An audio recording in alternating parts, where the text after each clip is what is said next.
서울에서 고속도로를 처음 타기 시작하면 첫 번째 만나는 휴게소가 있죠. 그 만남의 광장이라는 휴게소가 있습니다. 또 중부고속도로도 마찬가지로 지금 이름이 바뀌었지만 만남의 광장 휴게소가 있죠. 이름이 왜 만남의 광장이냐 하면 이제 사람들이 장거리 여행을 시작할 때 고속도로를 막 타면서 장거리 여행을 시작하는 사람들이 일행들이 거기에 다 모입니다. 모이기 좋고 만나기 좋은 장소죠. 그래서 거기서 모여서 이제 장거리 여행을 준비하면서 채비를 하고 또 기름도 넣고 뭐 음식물도 이렇게 구비해서 출발하기 위해서 그런 이름이 붙여졌다고 합니다. 그걸 보면서 우리 교회도 마찬가지로 만남의 광장과 같은 곳이 아닌가 그런 생각을 해봅니다.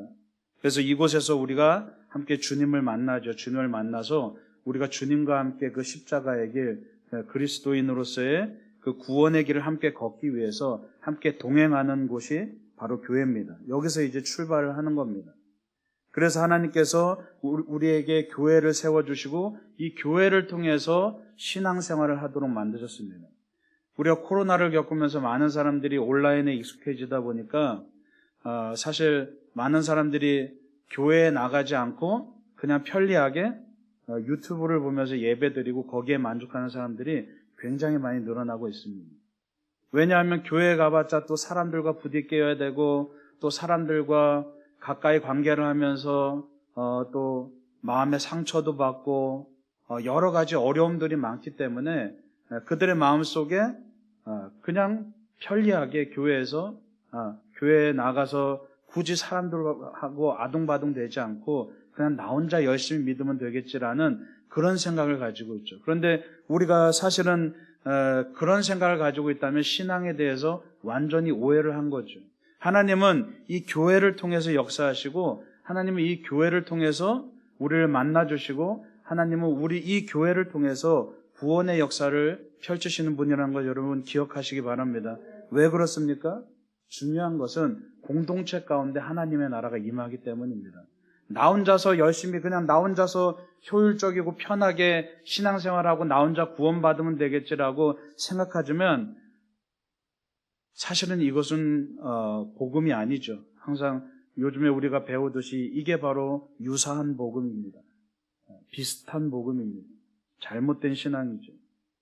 우리가 그렇게 사실 구원을 받을 수 없습니다.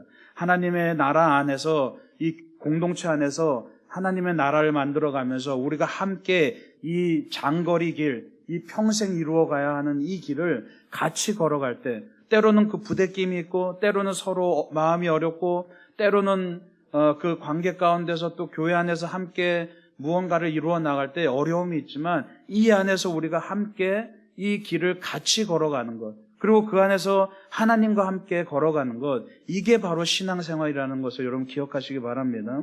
그래서 우리는 여기서 함께 주님과 길을 걷기 위해서 채비를 하는 겁니다. 지난번에 이야기했듯이 주님을 만나는 곳이 어디라고 얘기했습니까? 광야라고 이야기했죠. 광야가 주님을 만나는 곳입니다. 그래서 그 13장 호세아서 13장 5절에 내가 광야 많은 땅에서 너를 알았거늘이라고 말씀하시죠. 바로 광야가 하나님을 만나는 그 만남의 광장이고 그리고 그곳이 어디입니까? 바로 교회로부터 출발한다는 사실입니다. 여기서부터 우리는 하나님을 만나고 함께 다 같이 나 혼자만 그냥 고집스럽게 나 혼자만 걸어가는 길이 아니라 함께 걸어가야만 가능한 길이라는 것이죠. 예. 그래서 그 광야가 기회의 땅이라고 말씀드렸습니다. 그곳이 하나님의 나라로 변한다고 말씀드렸습니다. 마찬가지로 이 교회가 광야이고 이 교회가 바로 하나님의 나라라는 것을 여러분 기억하시기 바랍니다. 여러분 왜 우리는 매주 이곳에 모입니까? 왜 매주 주일마다 이곳에 모입니까? 사실 답은 간단합니다. 우리가 주님을 찾고 떠나기 때문에 다시 모이는 겁니다. 우리가 주님을 떠나지 않는다면 사실 여기 모일 필요도 없는 겁니다. 우리가 날마다 하나님의 나라를 만들어가고 날마다 우리가 초대교회 성도들처럼 날마다 주님을 찬양하고 예배한다면 얼마나 좋겠습니까? 그런데 우리가 일주일에 한 번씩 이 자리에 모이는 이유는 그 수많은 날들마다 그 수많은 순간들마다 우리가 자꾸 주님을 떠나고 있다는 얘기입니다. 그래서 주님을 다시 만나기 위해서 여기에 모입니다. 여기에 주님만 계셔서가 아니라 이 광야에서, 이 교회에서, 또 이곳에서 바로 하나님을 만나고 우리는 뭘 해야 되는 거죠? 하나님을 만나고 하나님을 배워가기 시작합니다. 쉽게 말해서 우리가 신앙적으로 걸음마를 배워간다는 뜻입니다. 여러분, 오늘 3절 말씀에 뭐라고 나와 있습니까? 3절 후반부에 보면 고아가 주로 말미암아 긍휼을 얻었다라고 그렇게 말씀하고 있습니다. 무슨 얘기입니까? 우리가 고아와 같았다는 겁니다. 우리가 고아와 같았는데 우리가 긍휼함으로, 하나님의 인자함으로, 하나님의 은혜로 우리가 고아인 그 정체성을 버렸다는 얘기입니다. 이 호세아서 11장 3절에 보면 이런 말씀이 있습니다. 주님께서 우리에게 걸음마를 가르치시고 넘어지지 않게 안아주셨음에도 우리가 알지 못했다라고 그렇게 말씀하고 있습니다. 자, 주님이 우리에게 걸음마를 가르쳐 주셨습니다. 우리가 걸어갈 수 있도록, 우리가 일어설 수 있도록, 마치 엄마 아빠가 어린아기가 걸음마를 배울 때 옆에서 다치지 않게 지켜주고 보호해주는 것처럼 주님께서 우리가 이 땅 가운데서 너무나 서툴고 너무나 부족해서 이제 막 걸음마를 배워가는 그 과정 가운데서 주님께서 우리를 지키시고 넘어지지 않게 안아주셨다고 말씀하고 있습니다. 그런데 이 11장 3절을 말씀해 보면 그럼에도 불구하고 우리가 알지 못했다라고 말씀하고 있습니다. 주님은 우리 뒤에서, 여러분 어린 아기들 보십시오. 막 걸음마를 배우기 시작합니다. 어떻습니까? 부모가 어디에 서 있습니까? 뒤에 서 있죠. 여러분 만약에 그 아기를 앞에서 무조건 넘어지지 말라고 잡아주기만 한다면 그 아기는 누굴 바라보게 됩니까? 그 엄마 아빠에게 집중하게 됩니다. 근데 문제는 뭡니까? 엄마 아빠만 바라보기 시작하면, 거기만 의지하기 시작하면 스스로 일어나질 못합니다. 엄마 아빠 딴에는 내 아기를 보호한다고, 내 자녀를 위험으로부터 지켜준다고 그렇게 아기의 손을 잡고 평생을 살아가지만 그렇게 된다면 그 아기는 자라나지 못하고 평생 그 마음이 아기로서 살아갈 수밖에 없는 거죠. 그래서 하나님은 언제나 우리의 뒤에 계셔서 우리를 지키시고 우리도 모르게 우리를 보호하고 계시다는 겁니다. 그런데 당장 눈앞에 하나님이 안 보이니까 우리는 어떻게 합니까? 하나님을 알지 못한다고 말하죠. 오늘 그 11장 3절 말씀에 우리가 주를 알지 못했다라고 말합니다. 왜냐하면 사실은 우리가 주님이 안 보여서가 아니라 우리가 알려고 하지 않았기 때문입니다. 삶 속에서 주님을 인정하지 않으면 우리가 영적인 고아가 되어버립니다. 내가 주님을 알려고 하지 않으면 나는 주님 없이 살아가는 영적인 고아가 됩니다. 내가 자꾸만 다른 곳을 바라보고 주님을 바라보지 않고 세상의 좋은 것들에 현혹되어서 자꾸만 다른 곳을 바라보다가 주님을 떠나버린 겁니다. 이제 나 혼자 설 수 있을 것 같으니까, 이제 나 혼자 걸어 다닐 수 있을 것 같으니까, 이제 나 혼자 살아갈 수 있을 것 같으니까 주님을 떠나버린 겁니다. 그런데 주님을 떠나면 어떻게 됩니까? 주님을 떠나는 순간 지옥이 시작됩니다. 제가 아주 어릴 때 서울대공원에 갔었는데 막 신기한 동물들이 있다 보니까 어느 순간 어머니 손을 놓쳐버린 거예요. 그래서 한순간에 당시에 강원도 살던 촌놈인데 서울에 한번 올라와서 어머니 손을 놓쳐버린 거예요. 근데 지금도 생생하게 기억합니다. 그때의 그 공포스러움. 엄마의 손을 놓쳐버리고 내가 지금 이 순간 뭘 해야 될지도 모르겠고 어떻게 이 상황을 해결해야 될지도 모르겠다는 그 두려움들이 엄청나게 공포스러웠다는 그 기억이 지금도 있습니다. 여러분 마찬가지입니다. 우리가 세상의 재미에 빠져서 세상을 살아가는데 집중하다 보니 주님의 손을 놓치게 됩니다. 그런데 주님의 손을 놓치면 그 순간 우리의 삶이 지옥으로 변한다는 겁니다. 많은 이들이 묻습니다. 왜 도대체 하나님이 지옥을 만들어서 우리 하나님이 창조하신 인간들을 왜 그렇게 고통스럽게 만드느냐라고 묻습니다. 도대체 왜 하나님이 지옥을 만드셨습니까? 근데 아닙니다. 지옥은 어떤 곳입니까? 하나님이 없는 곳이 지옥입니다. 우리가 하나님을 떠나면, 우리가 하나님의 손을 놓으면 바로 그곳이 지옥이 되는 겁니다. 자꾸만 우리 스스로 하나님을 떠나면서 우리 스스로 우리의 지옥을 만들어가면서 산다는 겁니다. 그래서 내 맘대로 살려고 하나님을 뿌리치면 우리는 그 순간 지옥 같은 삶을 살게 되죠. 왜냐하면 거기는 나를 보호해줄 존재가 없기 때문입니다. 그래서 오늘 3절 말씀에도 우리가 고아와 같다고 말하고 있습니다. 주님의 긍휼하심이 없으면, 주님의 은혜가 없으면 우리는 고아와 같다고 말합니다. 호세아서 13장 6절 말씀에 이런 말씀이 있습니다. 그들이 먹여준 대로 배가 불렀고 배가 부르니 그들의 마음이 교만하여 이로 말미암아 나를 잊었느니라 라고 말씀하고 있습니다. 처음에 주님께서 먹여주셨다는 겁니다. 처음에 주님께서 이스라엘 백성들을 광야 가운데서 아무것도 없는 그 상황에서 주님의 은혜로 그들이 자격이 있어서가 아니라 그냥 노예였던, 주님을 모르고 살아갔던 그 이스라엘 백성들을 주님께서 이끌어내셔서 그들을 입히시고 먹이셨는데 이제 슬슬 배가 부르니까 그들이 어떻게 됐다고 말합니까? 그들의 마음이 교만해졌다고 말합니다. 그래서 주님을 잊었다라고 말합니다. 우리가 궁핍할 때 주님께 매달립니다. 주님, 날 살려주십시오. 나를 불쌍히 여겨주십시오. 나를 좀 도와주십시오. 이 문제를 해결해 주십시오라고 끊임없이 주님 앞에 매달리는데 주님께서 우리에게 끊임없이 은혜를 베풀어 주시고 공급하여 주시는데 어느 순간 우리가 배불러지면, 어느 순간 내 삶에 문제가 없어지면, 어느 순간 내 삶이 풍요해지면 그토록 원했던 하나님의 그 응답인데 그 순간 우리는 교만해져서 주님을 잊어버린다는 얘기입니다. 그럼 여러분, 이것이 과연 축복입니까? 저주입니까? 내가 내 삶에 주어진 풍요함으로, 내가 내 삶에 주어진 편안함으로 인해서 주님을 잊어버린다면, 주님의 손을 놓아버린다면 과연 그 풍요함과 과연 그 배부름과 과연 그 편안함이 도대체 축복인 겁니까? 저주인 겁니까? 우리가 하나님을 떠나고 반역하면 사실은 그 선택은 저주인 겁니다. 하나님이 우리를 저주해서가 아니라 우리가 우리 스스로 그 손을 놓고 저주를 택한 겁니다. 우리 스스로 그 손을 놓고 지옥을 택한 겁니다.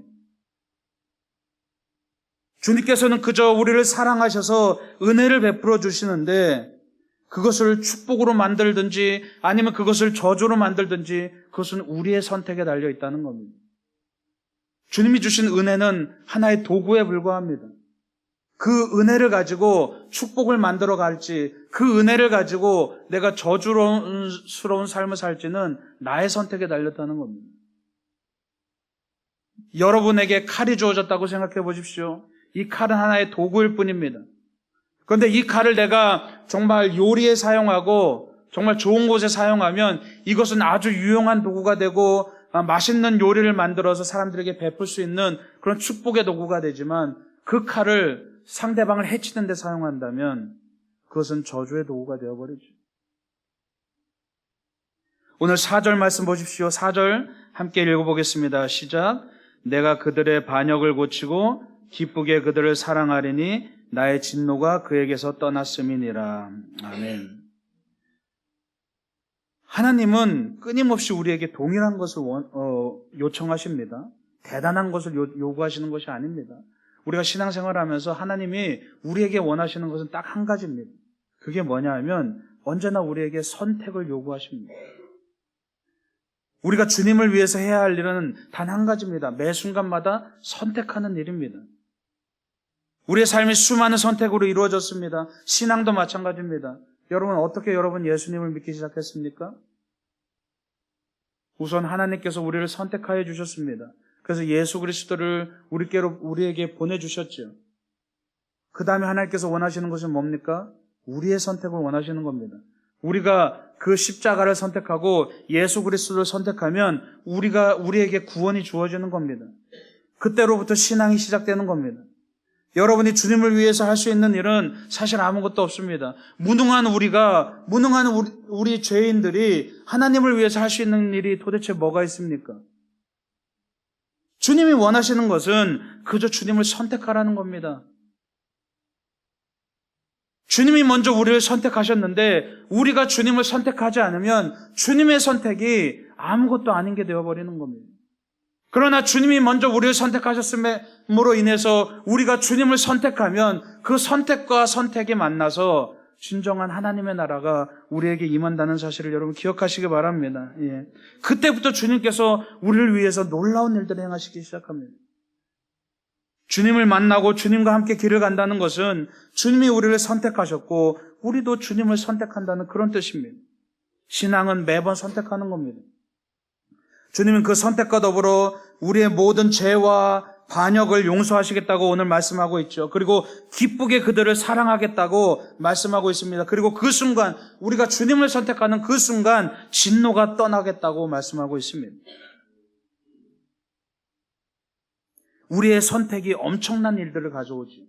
우리가 주님을 선택하는 그 순간 주님이 우리를 용서하시고 우리를 회복하시고 주님께서 우리를 사랑하시겠다고 아무 조건 없이 그렇게 하시겠다고 말씀하고 있습니다. 여러분, 탕자가 집으로 돌아올 때 어떤 생각을 했을까요? 어떤 상상을 했을까요? 내가 집으로 돌아가면 어떤 일이 있을까? 여러분, 어떤 생각을 했을 것 같습니까? 내가 집으로 돌아가면 책망이 있겠지? 내가 집으로 돌아가면 내가 벌을 받겠지? 내가 집으로 돌아가면 수많은 아버지를 비롯한 수많은 내 형제들과 수많은 종들이 이 수많은 이웃들이 나를 조롱하겠지? 이러한 생각들을 가지고 집으로 돌아갔지만 막상 집으로 돌아갔을 때 어떤 일이 일어났습니까? 아버지는 죄를 묻지 않았습니다. 아버지는 자격을 묻지 않았습니다. 아버지는 책임을 묻지 않았습니다. 그저 잔치를 베풀었습니다. 그가 돌아가겠다고 선택하는 그 순간부터 모든 것이 변하기 시작했습니다.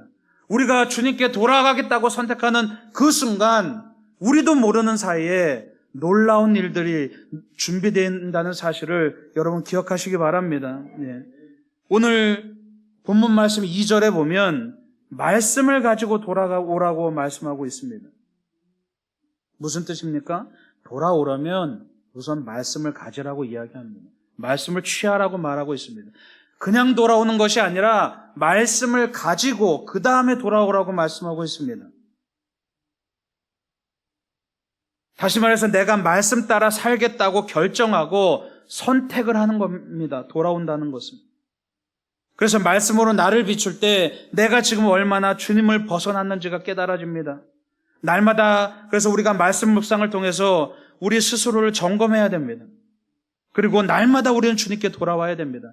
일주일에 한 번 이 자리에 나와서 내가 주님께 돌아오겠다고 그렇게 결단하는 것이 아니라 우리는 날마다 매 순간순간마다 이 말씀을 통해서 나를 들여다보고 돌아와야 되는 겁니다.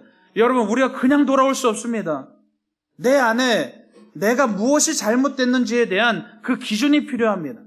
그러기 위해서 말씀이 필요한 겁니다. 그래서 말씀을 가지고 돌아오라고 말씀하고 있습니다. 왜요? 내가 말씀에 나를 비추어야만 내가 지금 주님을 얼마나 벗어났는지가 보이기 시작하는 겁니다. 그래서 내가 주님을 바라보고 주님께 돌아가는 유일한 방법이 바로 말씀입니다. 그런데 많은 사람들이 오늘날 말씀을 잃어버렸습니다. 신앙생활을 하면서도 열심히 기도는 합니다. 열심히 교회에서 봉사는 합니다. 열심히 주님을 위해서 무엇을 할까 여러 가지 고민을 합니다. 열심히 예배를 참석합니다. 그런데 많은 사람들이 말씀을 잃어버렸습니다. 방향을 잃어버렸다는 얘기입니다. 빨리 가려고는 하는데 어떻게 하면 주님의 그 길을, 어떻게 하면 그 구원의 길을 빨리 갈까를 생각하는데 방향을 잃어버렸다는 겁니다. 속도에 집착하다 보니까 내 길이 맞는지 방향을 잃어버렸습니다. 오늘날 많은 사람들이 말씀을 잃어버리고 순전한 복음을 잃어버리고 비슷한 복음, 왜곡된 복음, 내 스스로의 욕망에 짜집게 된 편집된 복음에 빠져버렸다는 겁니다. 그러다 보니까 내가 열심히는 가는데 열심히 신앙생활 하는데 어디로 가는지를 모르면서 살아간다는 겁니다. 열심히 이 자리에 나와서 예배를 드리고 말씀을 듣지만 그냥 그걸로 끝나버리는 겁니다. 아, 오늘 말씀 좋았으니까 은혜 받았다. 그냥 뿌듯한 마음 그 하나 가지고 오늘 주일 예배 출석했다. 그 뿌듯한 마음 그거 하나 가지고 나가는 겁니다. 그런데 우리가 어떻게 세상에서 영적으로 생존할 수 있습니까? 여러분, 말씀에 나를 깊이 집어넣어야 됩니다. 말씀에 내가 푹 빠져들어야 됩니다. 그래서 우리가 날마다 매일마다 말씀 묵상을 합니다. 왜 그렇습니까? 묵상이란 건 바로 소화와 같은 겁니다. 내가 소화시키는 겁니다. 내가 음식물을 소화시킬 때 그 음식물이 나와 완전히 하나가 되듯이 말씀을 소화해야만, 그냥 먹는 거로 그치는 것이 아니라 말씀을 날마다 소화해야만 그 말씀이 내 것이 되고 내가 그 말씀의 기준이 되어서 주님을 떠나지 않고 살아갈 수가 있게 되는 거죠. 그래서 우리가 날마다 이 말씀 묵상을 통해서 내 가치관과 내 삶의 기준을 계속해서 평생 바꿔가는 작업이 필요합니다. 우리의 가치관과 우리의 세계관은, 우리의 삶의 기준은 자꾸만 세상의 상식에 얽매여 있죠. 여러분 다 아실 겁니다. 예배 시간에는 우리가 열심히 주님을 찬양하지만 예배만 끝나보십시오. 여러분 사이에 대화하는 것들, 그 대화의 주제들, 여러분이 생각하는 그 생각의 주제들 어디에 기준이 맞춰져 있습니까? 말 그대로 세상에 맞춰져 있죠. 여전히 주님께 예배는 드리지만 내 가치관과 내 세계관과 내 선택의 기준은 여전히 세상에 맞춰져 있습니다.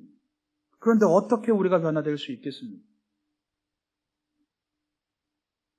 그래서 오늘 2절 후반부에 뭐라고 말씀하고 있냐면 수송아지를 대신하여 입술의 열매를 주께 드리리이다 라고 말씀하고 있습니다. 우리가 호세아서에서 읽어봤듯이 주님께서 뭘 원하십니까? 인애를 원하시고 주님은 제사를 원하시지 않으신다고 말씀하고 있죠. 그게 무슨 얘기입니까? 오늘 이 방금 2절 후반부의 말씀처럼 수송아지로 대변되는 예배를 원하시는 것이 아니라 그 대신에 입술의 열매를 주님께 드리겠다라고 말씀하고 있습니다. 말 그대로 우리 삶 가운데 입술의 열매라는 것은 뭡니까? 우리의 고백입니다. 우리의 삶의 기준, 우리의 삶의 모든 것들이 주님께 향해 있다는 그 고백입니다. 우리의 신앙의 고백입니다. 내 마음으로부터 하나님을 따르고 말씀을 따르겠다는 그 고백이 날마다 필요하다는 겁니다.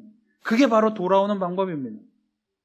내가 말씀대로 살고 말씀대로 생각하고 말씀대로 결정하고 선택하겠다는 그 고백이 주님이 진정으로 받으시는 가장 기쁜 예배라는 사실을 여러분 기억하시기 바랍니다. 그게 바로 돌아오는 방법입니다. 단순히 내가 오늘 주일 됐으니까 예배 드려야지 이게 돌아오는 것이 아니라 진정으로 돌아오는 것은 날마다 매 순간순간마다 우리가 말씀을 묵상하고 그 말씀의 기준이 되어서 그 말씀에 빠져들어서 내가 말씀대로 살려고 애쓰고 노력하는 것, 그 말씀이 나의 가치관을 지배하고 그 말씀이 내 삶을 지배하는 것, 그 말씀이 내 결정을 지배하는 것, 그게 바로 돌아오는 방법이라는 겁니다. 그때 비로소 우리의 삶이 변화되는 줄 믿으시기 바랍니다. 그래서 주님을 만나면 우리에게 주어진 이 광야가 바로 거기서 하나님의 나라가 됩니다. 하나님의 나라를 만들어 가라는 뜻은 지금 내 자리와 내 삶을 변화시키라는 뜻입니다. 그런데 정확히 말하자면 변화시키라는 것이 아니라 변화된다는 뜻입니다. 주님이 우리를 변화시키신다는 얘기입니다. 오늘 5절의 말씀에 보면 내가 이스라엘에게 이슬과 같으리니라고 말씀하고 있습니다. 이슬이란 건 뭡니까? 아침에 곳곳마다 맺힙니다. 그 이슬이 땅에 떨어져서 생명을 탄생시키기 시작합니다. 주님이 우리에게 이슬과 같겠다고 말씀하십니다. 우리가 주님께 돌아오면 우리가 영적인 이스라엘이 되고 주님이 우리에게 이슬과 같은 분이 되겠다고 말씀하십니다. 오늘 이 5절 이후의 모든 말씀들을 보면 그 이슬이 땅에 떨어지고 생명을 꽃피우고 열매를 맺힌다고 말씀하고 있습니다. 주님이 우리도 모르게 하나님의 나라를 만들어 가시는 거죠. 그래서 천국을 겨자씨에 비유합니다. 예수님께서 천국을 겨자씨에 비유하셨습니다. 왜 그렇습니까? 그 씨 하나를 보았을 땐 이 씨로 인해서 어떤 일이 일어날지 우리는 알 수 없습니다. 그런데 그 자그마한 겨자씨가 천국과 같아서, 천국은 그 겨자씨와 같아서 이 자그마한 씨를 보았을 때 우리는 감히 상상하지 못하는 놀라운 일들이 일어나는 것을 우리는 보게 되는 거죠. 여러분, 이슬 한 방울이 땅에 떨어졌을 때 우리는 어떤 일이 일어날지 모릅니다. 그러나 그 땅 아래서 우리가 감히 상상하지 못하는 그 생명의 놀라운 활동들이 일어나기 시작합니다. 그래서 주님은 우리 뒤에서 놀라운 일들을 행하시고 우리를 언제나 주님의 은혜로서 보살펴 주시고 우리 가운데 하나님의 나라를 만들어 주신다는 겁니다. 여러분, 우리가 해야 할 건 뭡니까? 그 그늘 아래 그냥 머무는 겁니다. 오늘 7절 말씀에 그 그늘 아래에 거주하는 자가 돌아올지라 라고 말씀하고 있습니다. 여러분, 광야란 건 어떤 곳입니까? 주님이 우리를 부르셨을 때 우리는 광야에 거하게 됩니다. 거기는 그늘도 없고 아무것도 없는 곳입니다. 그런데 우리가 돌아올 때, 우리가 주님을 만날 때, 우리가 주님을 선택할 때 바로 그곳에 우리가 그늘 아래 거하는 자가 된다고 말씀하고 있습니다. 주님께서 우리에게 그늘을 만들어 주시겠다고 말씀하고 있습니다. 주님의 품 아래 머물면 주님께서 모든 것을 책임지신다는 것을 여러분 기억하시기 바랍니다. 하나님을 만나려면 우리가 광야로 나가야 됩니다. 거기가 어디입니까? 바로 이 자리입니다. 이 광야에서 하나님의 말씀을 가지고 우리가 되돌아올 때, 그 광야에서 하나님의 말씀을 가지고 주님을 바라볼 때 비로소 주님께서 바로 이곳을, 여러분의 삶을, 여러분의 가정을 하나님의 나라로 변화시켜 주신다는 사실을 여러분 믿으시기 바랍니다. 여러분, 어제 역사하신 주님을 추억하기 이전에, 앞으로 역사하실 주님을 기대하기 이전에 지금 여기에, 지금 이 자리에서 역사하시는 하나님을 만나시는 여러분 되시길 간절히 축원합니다. 그래서 우리 눈에 볼 때 천국 같아 보이는 곳을 찾는 것이 아니라 정말 내 자리에서 정말 하나님께 말씀을 가지고 주님 앞에 돌아와서 내 자리에서 천국을 만들어가는 그런 여러분 되시길 간절히 축원합니다. 기도하겠습니다.